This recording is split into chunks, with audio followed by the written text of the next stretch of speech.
বয়ফ্রেন্ডের সাথে দেখা করতে যাওয়ার আগে যখন ধরা পড়ে যায়। এই মানা, তোর ফোন বাজছে, দেখি তো কে ফোন করেছে।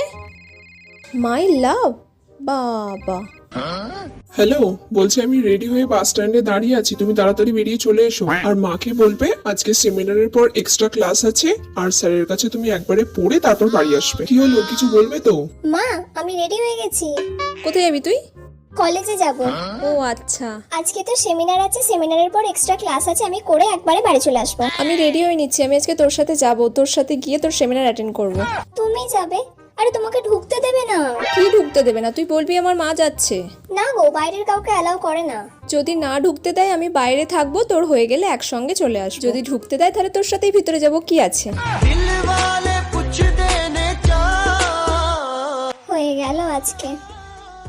ঠিক আছে, চলো। তুই চলিস ডালে ডালে আর আমি চলি পাতায় পাতায়।